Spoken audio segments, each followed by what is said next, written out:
Why do women often have conversations in their heads before they ever have it with another person? Welcome to the Self Authority Podcast. I'm your host, Elaine Belson, the Self Authority Coach. Today, I'm joined by public speaker, corporate trainer, and coach, Pam Lippet. In this conversation, we explore why so many women hesitate to speak up, why they mind read and anticipate other people's reactions. And Pam shares some practical strategies for communicating with greater confidence, setting boundaries, checking assumptions instead of mind reading, and building stronger relationships through clarity and authenticity. Here's my conversation with Pam Lippet.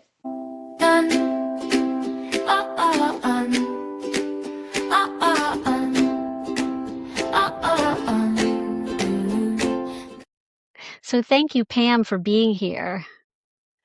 It is my pleasure always to be with you, Elaine. I always enjoy talking to you. So you have a story. My listeners always know that we start the podcast with a story. So my story is like my origin story, I guess I can start with, is that when I was a child, I did not speak to anyone ever.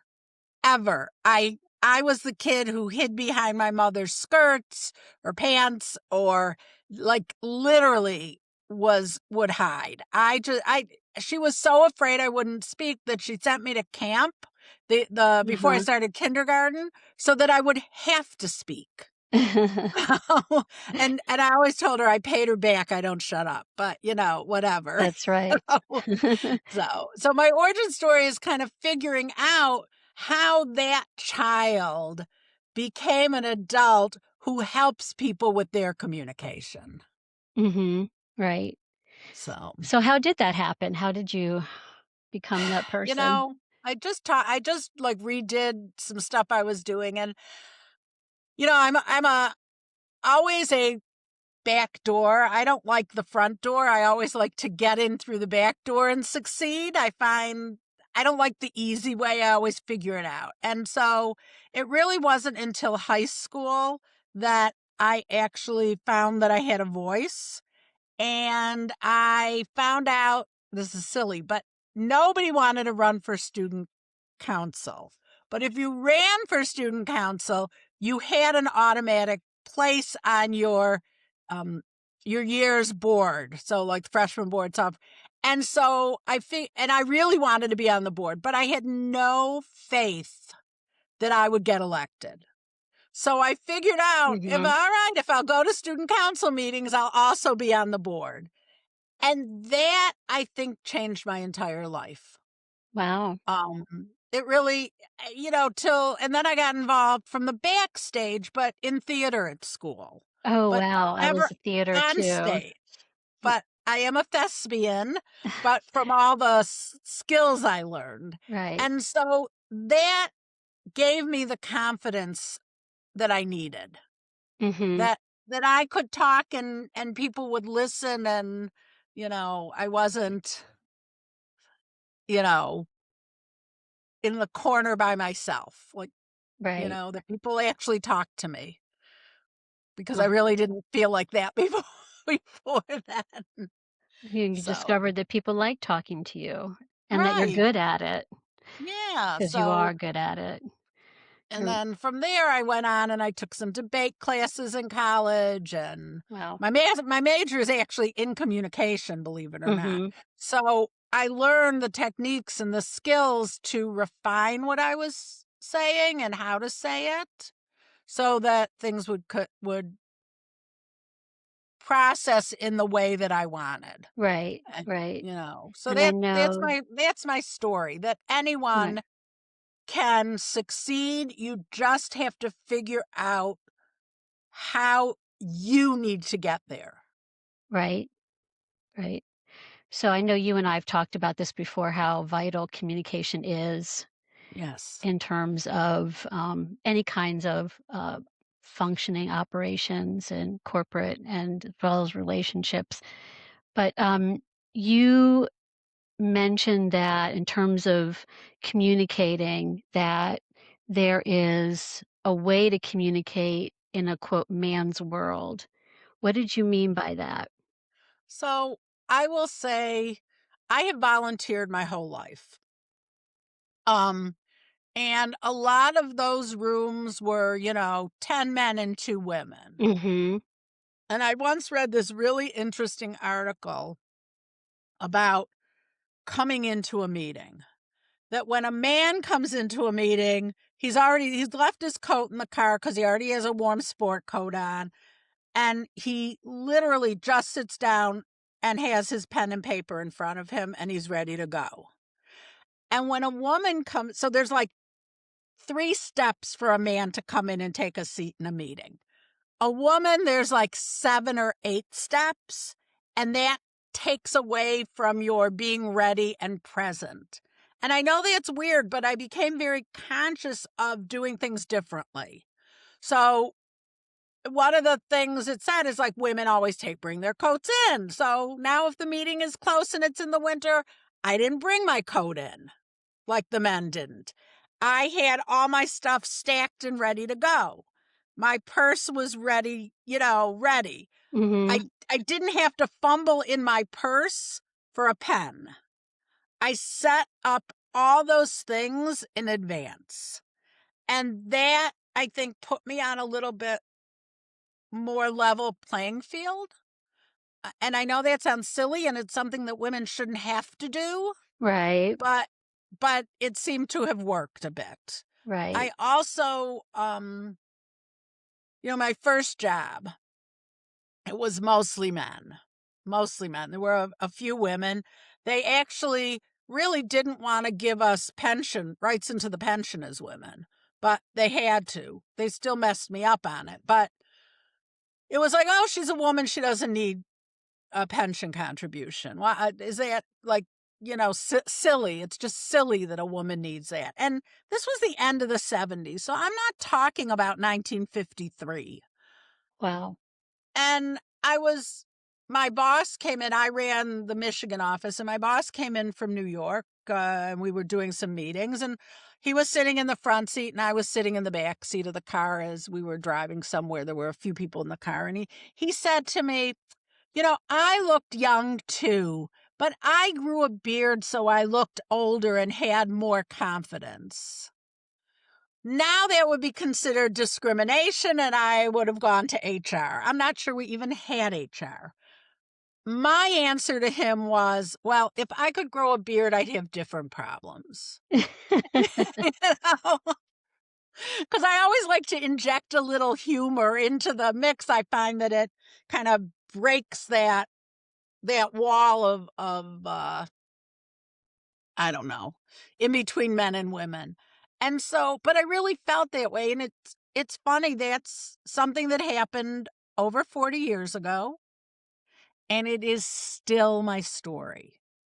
It is still the story I tell of how his idea of my being successful was tied to something only a man could do.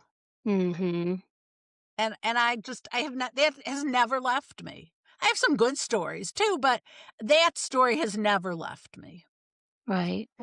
So, what do you suggest women tell themselves in order to overcome those feelings that they need to be a man in order to succeed, in order to get recognized, for Well, example? I'm hoping it's a little better for women entering the workforce these days. I'm not sure it is. There seems to be better ideas right now of if you have a gap in your resume, that it's okay to say, Mhm. this is what I was doing. I just read something about an article actually on the other side today about people going back to work in their 70s. Mhm. And because either they need the money or they're bored, one of the two. And it said that it's perfectly okay to write, I retired from my initial career to do caregiving for my family, and now I'm ready to enter the workforce. If women say that, I'm not sure it's perceived as well. but I think it should be. So while the glass ceiling is still there, I think there have been strides. Do you think there have been like strides? I don't know. I agree with you in the sense that I think that it's more acceptable to kind of look at all of your experiences, even the ones that may not actually fit, quote unquote, on a resume, because Mhm. all of life experiences really play a role. And I think you've even talked about this before, I don't know. But, it's the skills more than it is the knowledge that's really Right. important. I know when I was in the Army, I got assigned to be the executive officer for medical command. And that would required procurement, supplies, and logistics. I knew nothing about any of those, but and this was in Afghanistan, but I knew I had people skills, interpersonal skills. I had problem-solving skills. I had, a strong work ethic, and that's what allowed me to do the job. Yeah, I So think that is one difference, that men say yes to things, but never, never, mhm. even if they don't understand the task, even if they don't understand the question, their default is yes. And so that makes a real break in communication, because you think that you've explained it because they said, yes, I understand. But then they never give you back what you've wanted. So I find, especially for women, and now it's much easier with AI and everything, to summarize after every conversation. I think putting things in writing like that, sending a quick email and just saying, these are the summary of things we talked about, is Mhm, really important. You don't have to, I don't think it's embarrassing to ask for more information. I think men do, and that's why they don't ask. I think women ask. mhm, Women figure it out differently. But I think if you put something in, just a summary in writing of next steps, next points, whatever, you're not embarrassing them by them thinking you got them. This is just a normal process. That's the follow up. And I think that makes it a little bit easier. I'm trying to lean into that a little more. I had a meeting with one of my clients this morning, and I have to say, it was by Zoom. And I'm not a big AI person, but I did do the transcript while we were on the thing, on the Zoom. And then I did a summary from the transcript. It was perfect. I mean, a couple spelling changes, a couple whatever, but I sent that out within 20 minutes. So mhm. everybody on the call was on the same page. And I think as women, that's something that's important for us, Why do you say that? because I think women will say, "No, explain that to me more," or "When do you want that?" or whatever. Where men, I find, will just say yes. Mhm, But really, I had an experience with someone, um, where English wasn't their first language. This is in the last couple of years. And I must have told him 12 times that I was going to this event, and I used a different word than he knew, apparently. But every time I said, like, don't forget, on Tuesday, I'm not going to be available because I'm going to be at such and such, he would say, yes, I understand. Yes, I understand. So this is a nonprofit. So what did he do that day when I didn't respond to him within 30 seconds? He called the president and said, Pam's not responding to me. So then the president called me and said, you're not responding to him. What's going on? So I called him, when the president called, I called him back as soon as I was able. I mean, I sent him a text and said, I'm at this thing and I'll connect with you as soon as I'm done. He said, okay. And I called him, and at the end, he said, do you want me to? So I'll call and tell him. I said, no, you don't need to call and tell him for me. I will call and tell him. So so I called him and I said, I guess I don't understand, because I must have told you 6 times that on Tuesday between 9 and 12, I'm not available. And right. he finally said to me, I have no idea what you were talking about. At which point I used the term that was in his native language, even Uh-huh. though he was working for an American organization. And when I said the term in his native language, would never occurred to me to do, he's like, oh, okay. And I Mhm. thought to myself, you know, I love words and I love learning words and new definitions. And if I don't know something, if I don't know, I will ask or I will take a note and write it down and look it up. Mhm.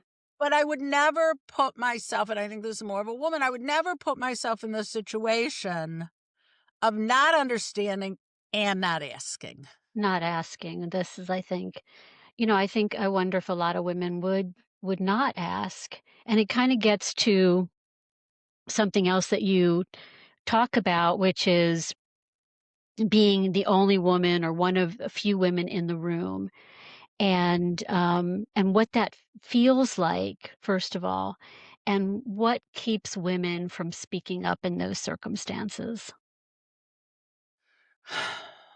I think it's I have, to be honest, just come into my own to be able to ask a question from the audience. I know Mm. that's like people who know me will be really amazed by that, Yep. but I don't like to be wrong. And so I think women don't want to be wrong more. At least I don't Mhm. want to be wrong when I'm asking a question. I think men don't care. Mika Brzezinski, in her book about a woman knowing her worth, Mhm. tells a story. It's a great book.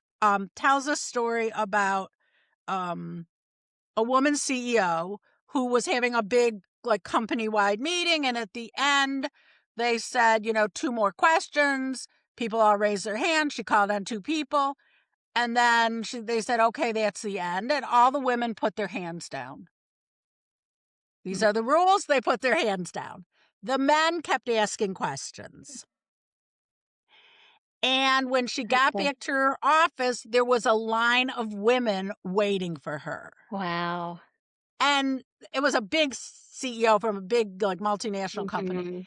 And she said, like, what's going on? And they said, well, the men all kept their hands up and you answered the rest of their questions. The women paid attention to the rules and put their hands down. But we have questions, so we're here to ask our questions. And to me, that was Mm. a really interesting learning piece, Yes. and she's got lots of, like, little bits in her book Mhm. with things like that. And one of the things she talks about is that women asking for a raise take into consideration, was the weather good this weekend? Did her boss have a fight with their spouse? Are they smiling? Do they have their coffee yet? And for a man, here's what they consider: it's Tuesday, I'll ask for a raise. Exactly. And so there are Exactly. those kind of things that really tend to, I don't know, like, don't put baby in the corner, that tend to Mm. put women in the corner. Right. Um, Yeah. yeah. Well, I think in my experience is that women are more relationship oriented, and you could debate about why that is. I think it's a combination of nature and nurture.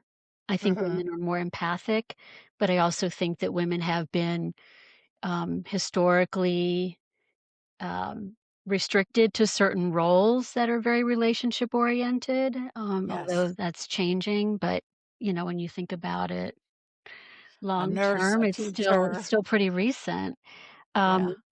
but what I've observed about that, and I really wanted to ask you this question, is that women even do it to other women.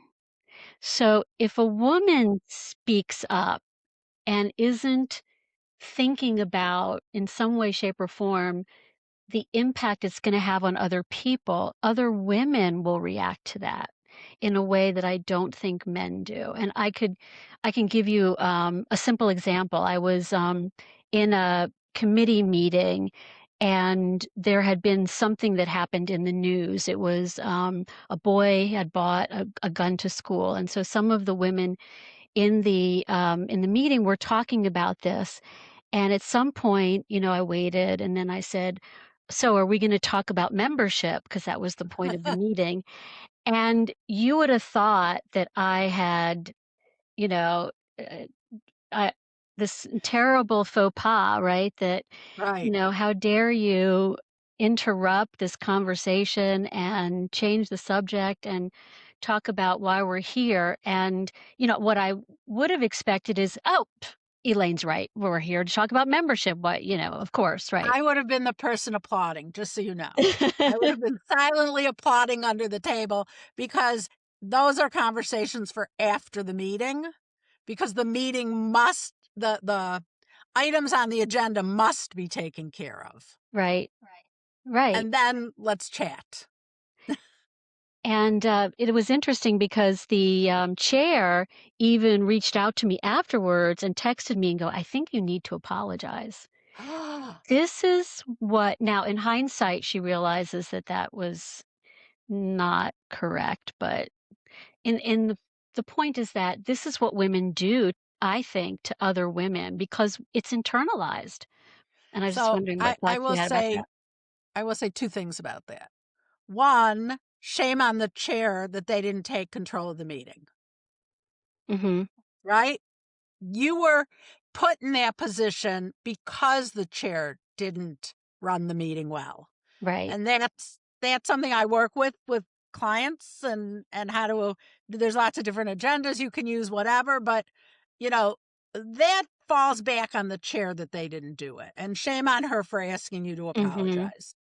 The other thing is, for the good, women can be your biggest boosters and supporters. For the bad, they can be your worst enemy ever. And sadly, going into new women, like meeting with, like connecting, you don't know which they're going to be. Hmm. I had an interview for a job. I already had the job, but they wanted me to meet with the executive board. And I already had a job, and so I couldn't meet with the group as a whole. So people found out about it. It was kind of on the QT. And I met with all the men. It was all great. And, they liked my ideas. They liked the direction I was looking to take the organization. All those things were wonderful. And I met with the woman, and she's never going to listen to this, so I will tell you what she said to me. She said, why do you even want this job? The organization's going to fold within 6 months.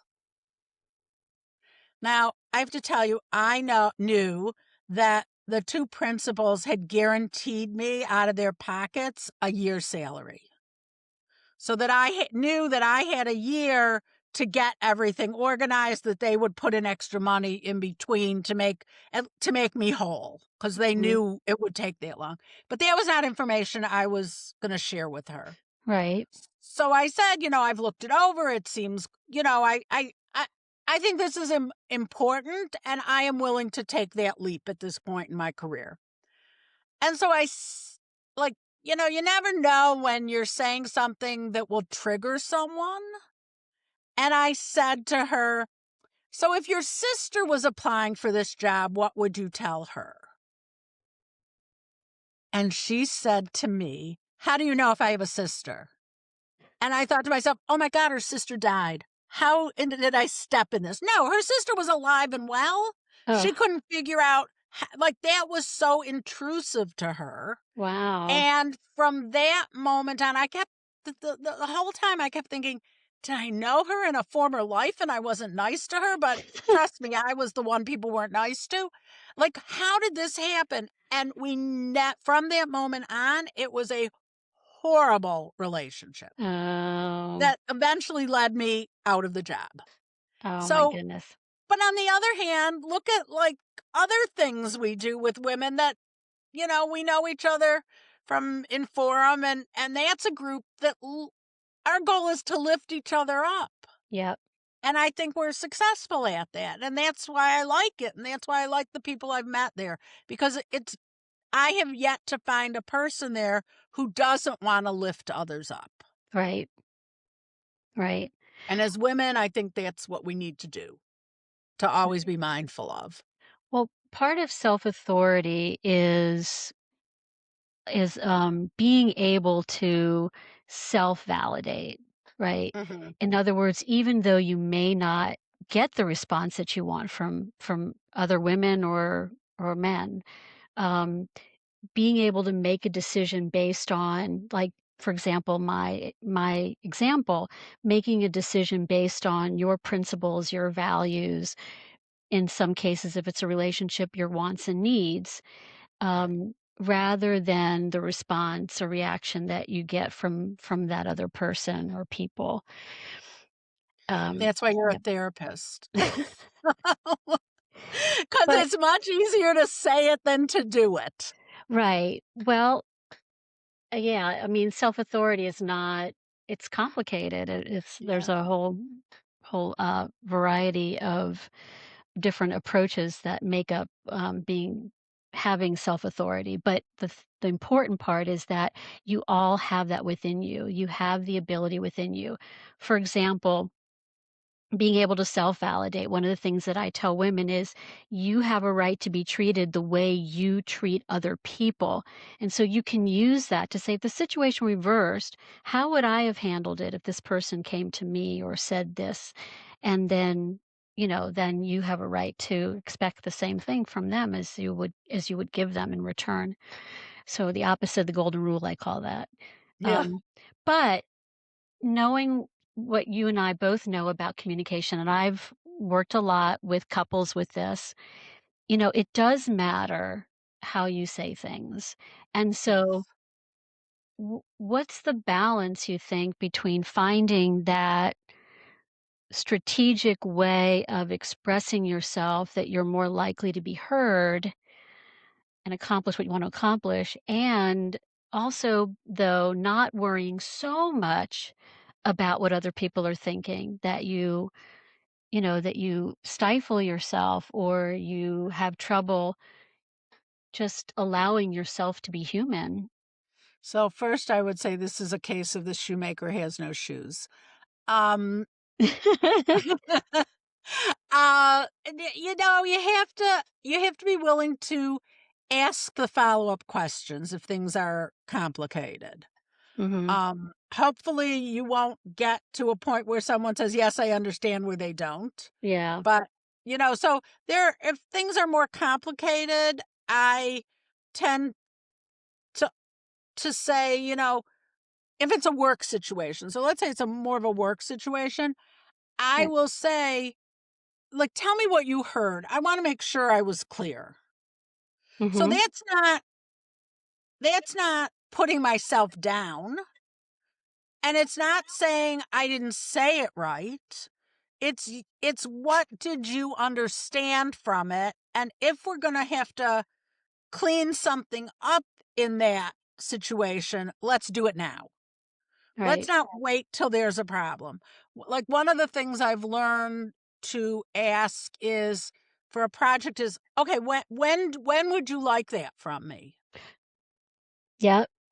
Because otherwise, I think we are in that world, in that mode where we will put everything aside and do that thing, and then Mhm. they don't need that thing for another whatever amount of weeks or a Right. week later, and we could finish what we're working on. So if I have more of a ongoing issue or a, like, loading on kind of thing, I have written back or said back, these are the 3 things that are my priority, like, right now are my priority for this week, for today, for whatever. Which one would you like me to take off the Yep. priority list to do that? Yeah, put it back on them. Yep. Right, That's because good. maybe this is a priority. Maybe it is something that is due with critical time. Mhm. And then they get, you know, the position of helping you, of it being their decision. My mom always used to say, when you're giving a child an ultimatum, it needs to be an ultimatum you also can live with. Right. So she once told my brother when he was a little, he was probably like 4 or 5, he did something she didn't like and said, "No TV for a week." Well, there was one TV in the house, so it meant she couldn't watch TV either. So is that a good outcome? wasn't a good out because he said when she turned on the TV, no, you said we can't have the TV on. Because he was is a rule follower. So there's ways we do those things, or offering, offer. I often say to people, so offer 3 choices you can live with. Mm-hmm. Any of these choices are acceptable to you, and then that's good. It's I do that even when I'm like making dinner plans. I would say, I'll say, these are the 3 places I thought of. Otherwise, you go back and forth. I don't know. I don't know. I don't know. If one of them makes sense to you, great. If not, offer me something else. But you're offering the information up front. You're giving someone all choices that are acceptable to you. Mm-hmm. And I think that can happen for women. I think that's a good way to approach things in the workplace too. Right. Here are 3 things we could do for that. Which one makes sense to you? Because it gives the other person ownership, and they want the ownership. Right. And one of the things that I find women have a tendency to do is to make themselves indispensable. Um, and and so I like what you described there because it's again putting the responsibility back on the person who's making the assignments. It also, I will tell women to be what I call transparent. Yeah. So, writing an email and letting them know, this is where I am in the project. This is what's going to be involved in doing this project, and keeping them up to date so they have an appreciation for what they're asking you to do. And I remember I had one situation where a client actually got where a boss didn't give her an assignment, kept it for himself rather than giving it to her because, she was transparent about what she had going on at that time. Yeah. Which is what I think we talked about that when you were on my podcast. Um, yeah, no, I think that's really important. Just to, it's good communication. Yep. If nothing else, it's good communication. This is where I'm at. These are the pieces that I've done, and these are the Mhm. pieces that will be coming down the line. Right. What I would say to women is, you try your best, but we're all human. And I think that's maybe where, the balance comes into play. You try your best, you do what's in your control, but accepting that you're also human. And, as human beings, we can make mistakes, and being open to that. But I also say that sometimes it's up to other people to and holding other people accountable for letting you know when they have an issue rather than what women do all the time, which is they mind read and anticipate other people's reactions. And that's what also shuts them down. And isn't it sad that we have to have this conversation about women as opposed to people? Mm-hmm. Yep. Yep. You know, um, these should be expectations of everyone, and sadly, they're not. Right. Um, or maybe because women, I don't want to say women are emotional, but maybe they're more empathetic Right. and understanding that it hits us differently. Yeah. Right. But it doesn't mean it's not important for men too. And I think as women, we need to realize that as well. That, what I'm, when you're in a conversation, what I'm telling you about, may hit women, but it really hits, it should hit all people. You should be also cognizant of these things, just in human relationships. Right. So, Um, this touches on something else that you've talked about, which is the difference between being perfect and being authentic. One of the things that happens because women are so concerned about how they're coming across is they unconsciously tell themselves that they can't make any mistakes, that they have to be perfect. And then if something doesn't go the way that they hoped, they automatically blame themselves. And of course, being perfect is a setup for anxiety because you can never be perfect, right? oh, So you're how do talking you my language. differentiate that from being authentic? Well, I think that I don't think anyone can. I think perfection is highly overrated. In what way?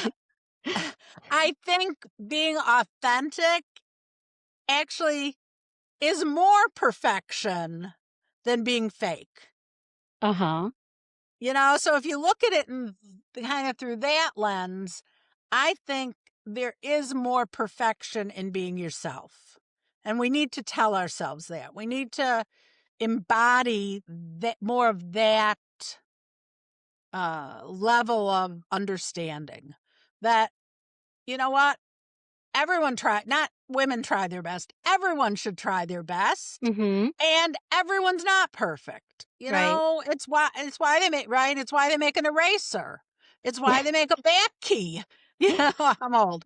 It's why they make a back, a back key on Yeah. your Yeah. computer I like keyboard. that. Mm-hmm. Because we aren't perfect. We have to double check. We have to see. And we do, and that's why I usually, end an email like, give me your thoughts on this. If you have any questions or comments or suggestions, I'm open. Mm-hmm. In a meeting, and when I run many meetings, I will always say, accepting the first answer, the first idea is never the right idea. It always comes to the right idea through the conversation, through the input of all the people coming together to make the product better. Will it be perfect? No, but it'll be better than the first person who just gets credit because it was just their idea, while it could have been the same idea that 5 people around the room had. So one person's getting credit. But if you start with that being the topic sentence, and then you create around it, then I think you come to a better answer. Mm-hmm. And a more authentic answer for the group. Because I think authenticity can be in a group setting too. Uh, I took a class, I think through Coursera when I was starting out. So I have this degree in communication. Yay, me. And when I did my transcripts, I had to go back into the cave to get it. But I when I was looking at it, it was exactly what I thought I would have if you would ask, I said to people, trust me, my transcripts are going to come back with a B plus, and they came back with a B plus, which I think at the University of Michigan was a great score. And I didn't need to have an A because I still got a job. Right. But I think that it's that idea, I lost my train of thought, but I think it's that idea that we don't have to be perfect, that we need to work together. Right. Ask me your question one more time. Maybe I'll even answer Well, we were it. talking about perfectionism versus being authentic, and you were talking about being authentic even in groups. Yeah. So By you just saw the authentic me, right? That's great. That's Who was great. able to say to you, I totally lost track of what I was saying. It's great. So, Exactly. no, That's I think that in group settings, there are really, again, it goes back to whoever's in charge. Oh, I was talking about Coursera, that I took Oh, right, right, right. this class, and I actually ended up taking a course from the former head of the Ross School of Business at U of M, University of Michigan. And so I thought, well, let me see if I still know what I'm talking about. It was when I was first starting and during COVID. And it was. I mean, everything he said was exactly what I had learned. Maybe the way we do things is a little different, but all the things were there, how we relate to people and things. And so for me, as a lifelong learner, that was really good. I learned a couple new things, and that was even better. And so that was my authentic self, was saying, I may not have all the answers. Mhm. Look at me. None of us have all the answers. And if you think you have all the answers, you probably have less answers than everyone else. You know, Very good point. Very good point. and so I like Mhm. a group. That's why I said I have had I have lots of friends, and newer friends, not as new friends, but my core friends are still my friends from high school. Wow. That's great. From Hebrew school. those are still my core friends. Those are the Mhm. people I am with and talk to and see all the time. And so I always say I'm really lucky with that. My best friend and I, and we've been best friends since we were 14. Um, Wow. we finish each other's sentences when other people are in the room. They're like, Mhm. How, how did you know what she was saying? Like, you didn't even say anything." And we always say, we just need to give a look. Finishes the sentence. But Yeah. that's okay. But that does not happen in the workplace, and it certainly doesn't happen over the course of 2 years. It happens over the course of decades. And so we need to be aware, I think, that we have to be able to say, we have to own that nobody's perfect. Right. Because what a sad world it would be if we were all perfect. I mean, This is really. true. That's a good point. Mhm. Um, you also we were talking about perfectionism as a way, I think, of coping with fear of failure, um, and or negative reactions from other people. So the other thing that is I think, a way of coping is second guessing yourself. I second guess myself all the time. Yes. I will say, or either second guess or like, I should have said yesterday when that person said that to me, why didn't I have this answer on the tip of my tongue? I should have known to say that. It's a human quality, I think. I just think it's a human quality. Mhm. We can be better at it with understanding not to do it all the time. I have a friend who always says sorry to her children. Oh, It yeah. has nothing to do with her. And I said to her, stop saying you're sorry. Yep. You can say, I understand. You can say, oh, I hear what you're saying. You can say, I'm sorry this happened to you. But I'm sorry puts her in the middle of it, and it usually puts her in the middle of her kids too. Mhm. Because if you're sorry this happened to one child, then the other child is mad that you're sorry it happened to the other child and not to you. Mhm. And so those are the kind of words I think that as women especially hold us back. Yes. And it make us second guess. I don't know if that's exactly the answer to your question, but that's where I took it. That we need to be able to say, yeah, I own it. I own it. I'm Mhm. not perfect. I own it. I'm going to second guess, but maybe tomorrow I'll second guess less than I did today. Right. We're Right. works in progress our whole lives, right? And That's so right. some days we walk away and we're really happy with what we said. Some days not so much. But don't beat yourself up because guess what? Everybody else isn't so happy either. Yeah. So Right. that just go it's just the nature of the beast, I think. Mhm. Yeah, I think of second guessing as something that women do in particular because they don't trust themselves, right? Mm, And they're looking for that reassurance or validation from someone else as opposed to learning to self validate. right. Yeah. Yeah, so, again, I think that comes with experience and time. Hmm. Um, I think there's, like how do I say this? I think there's kind of, like, this ebb and flow of that. I think young women, young people in the career path are very, very confident. Hmm. And then when you get into the middle of your career, things have happened. You may have lost a job. You may have not been happy with a boss. That tends, and I think not happy with a boss or being with a boss that's very confrontational or things like that really can do a number on your self esteem, which I think plays into what we're talking about a lot. Right.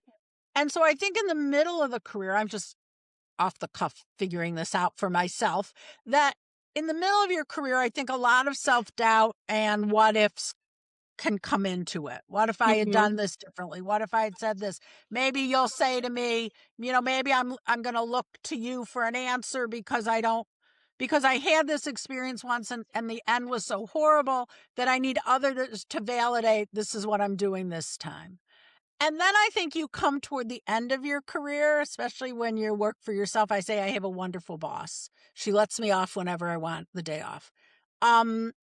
But you come to the end of your career And I think that confidence kind of comes back up, that you've had these experiences and you know what? You lived through them. You made it through and you're going to make it through this. Mhm. And if this doesn't work out, the next thing will. Another window, a door may shut, but a window may open. Mhm. And I think that, so I really think there's that ebb and flow of when people beat you up, you get to that point where it's like, what am I doing? How can I possibly say this that they'll understand? I'm not trying to create a problem. I'm trying to work on an answer and I need support. And then you come to the end of your career where something happened a couple weeks ago and someone said to me, I cannot believe you didn't answer her back. How did you keep your mouth shut? I might have hit her. And I said, you know what? Life is too short. There's Mhm. more important things in the world going on right now. And I just didn't, it wasn't worth my energy to go Right. there. I just shut my mouth. And Right. she exposed herself more. I think by my shutting my mouth, she exposed herself more than she ever, than if I had answered her. So sometimes silence is the best revenge. Right. Well, it also, in order to do that, you have to first of all be comfortable with being uncomfortable. Yes. And it's not that you don't care what other people think, but you don't rely on other people as what I call mirrors Mm-hmm. for a sense of self, for how you feel about yourself, right? You No, have it's to true. have that sense of self, right? Yeah. Yeah. You brought up the sorry thing. I'm glad you brought that up because I haven't talked about that yet in any of my Oh. podcast episodes so far, which is there's a Pantene shampoo commercial. Mm-hmm. I encourage people to look it up. I love showing this commercial to my clients. But it's all about why do women say I'm sorry? And then it shows these different scenarios where women are apologizing, Wow. such as handing over their child to their husband, um, the talking over somebody, interrupting a meeting, um, moving over and asking, to fit into a table where, a meeting table, whatever. And and it there's got to be a reason why that Pantene recognized we need to do a commercial about this. It must say something about women that they're making this commercial, right? Um, Yeah. which I thought, was really interesting. Um, you know, with why women in particular do apologize a lot. And I think it gets back to relationships Yeah. and what those relationships, not just about caring about those relationships, but what those relationships say about me. Yeah. I mean, I'm kind of, I've been sighing a lot because you've like hit on such important points that resonate with me during during our conversation. Yeah, Mhm. that I'm sorry thing is a tough one. Yep. And I think men need different validation than women. So I was, um, I was in the car with a friend, and she was on her husband called, and in the course of the conversation, he said, "Oh, and I emptied the dishwasher." And there was a pause. He said, "Not that I need credit for that. It's our dishwasher." And when she got off the phone, I said, "He didn't need credit, but he told you." So, I said, "When he comes home from work, do you say, I washed the dishes, I swept the floor, I did 3 loads of laundry, I changed the linens?" No, you just do those things. Mhm. You don't ask for validation. It's just part of what you do. So I think it's different and funny and quirky at the same time. What Right. validation men need for tasks, where women need validation for what they say. Uh-huh. Interesting. Yeah. And yet a lot of things we minimize, we take for granted. I mean, maybe the problem isn't that men need recognition, but that women should also acknowledge how much they do, right? Rather than taking it for granted. Yeah. Yeah. But can you imagine if every day when your spouse came home, you listed the things you do, you'd be up all night. Or that old thing of, the men babysat so the woman could go out with friends for lunch. No, it's your Mhm. child. You didn't Exactly. babysit. But so many men feel that way. Mhm. Mhm. And so those are like, again, it's a task oriented, which is much more like driven by uh the knowledge side versus the empathetic side. Like Right. we'll check off all these tasks where a woman is, okay, let's figure out how to do this, and let's just get another thing done, and let's just add this into the conversation, where men are busy. And I think that happens in meetings too. Men are checking off what they want to say. In this course I took from U of M, one of the things they talked about, which I thought was really fascinating, was the concept of the whiteboard. Mhm. And it was about leadership. And what he was saying was that even with a whiteboard, when people are putting ideas up on the whiteboard, then you still tend to kind of side with the loudest voices, that it's still not a fair view of everything. And especially when women are in the room, how many times has a woman made a suggestion and then a man makes that same suggestion 5 minutes later and everybody rallies around him and you're like, I just said that. Did I just say Mhm. that? And so his suggestion was that the day before you're going to have a whiteboard kind of meeting, you instead email everyone or text or whatever it is and say, please send me by the end of day what you want to put on that whiteboard, what your idea is. And then the list goes up on the whiteboard and it's not attributed to any specific person. And that gives a much Mm. better review of the suggestions, a much Yeah, more equal I like review. that. I I like like that that. too. Yeah. One day I'll try. I mean, I haven't had the opportunity, but the next time I have the opportunity that needs to be done, that's what I will do. Right.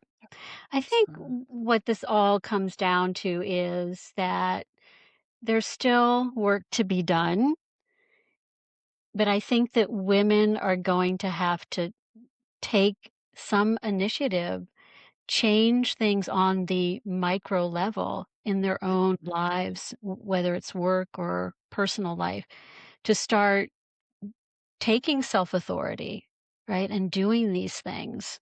and do like the Um, heavy lifting yeah. and saying, this is my expectation. My expectation is, if you don't understand what I'm saying, you need to tell me. If Hmm. you don't think that things are fair here in the household, you need to tell me. You can't just think I'm going to figure it out. We need to Right. discuss it. We need to figure it out together, whether that's in a committee, whether that's in a boss um, employee relationship, whether that's in a personal relationship. It all comes down to how you talk to each other and how you communicate, Yeah. and that the communication stays open and flowing, which is really the topic of what we both talk about. Hmm. Right. So, what would you like to leave our audience with? Do you have a takeaway? I think my takeaway is we're on a trajectory. We're Hmm. never, we're never going to hit perfection, and that's okay, because the goal line is always moving. Right. Um, the same as, like, I always, when I work on fundraising things, I always say there's a goal and there's a stretch goal. The goal is what we have to meet. The stretch goal is what we want to meet. And I Hmm. think the same thing is true of interpersonal communication. This is what we must have, and this is what going forward we'd like to have. And then when you meet that next step, you create the next step and the next step, so that you're always moving forward. So that's my takeaway. If we can look at things as always at least moving forward, then we can feel that we've had success. Right. Great. Well, thank you so much, Pam. This has been a fun conversation. Yeah. Thank you, Elaine. I always love talking to you. So Well, thank you. hopefully I will see you in person soon as well. Of course. So, all right. And then, obviously you'll tell people how Oh, they can get a hold of yes. me. I want you What to would put you in your show how can notes. people get a hold of you? How can Oh, people get a that's fine. hold of you? Oh, it's gonna be in your show notes, I'm sure. Yes, But it people is. can get a hold of me at PamelaLippet.com. I'm very active on LinkedIn. I will, if you leave me a message, I will get back to you. I promise. Um, and those are the best two ways of getting a hold of me and learning more about what I do. Right. I'm hoping in the show notes as well that you will put a link to that Pantene commercial. Oh, I will. That's a good All right. idea. Yeah, it's Yeah. So that's my wrap. thank I you. think that for me, that I think it was a very good call. So a conversation, and you know me, I'm all about the conversation. Yep. Thanks again. Oh, thank you. Thanks for listening to the Self Authority Podcast. One of the things that I loved about this conversation is the reminder that so much of what holds us back happens before we ever say a word. We mind read, anticipate other people's reactions, and second guess ourselves instead of asking questions, checking in with the other person, or expressing what we need. If this episode resonated with you, be sure to like and subscribe and share it with someone who you think would benefit from it. You can learn more about Pam, her work, and connect with her using the links in the show notes. Until next time, remember, self-authority begins when you stop having the conversation in your head and start having it with the person who needs to hear it. Take care.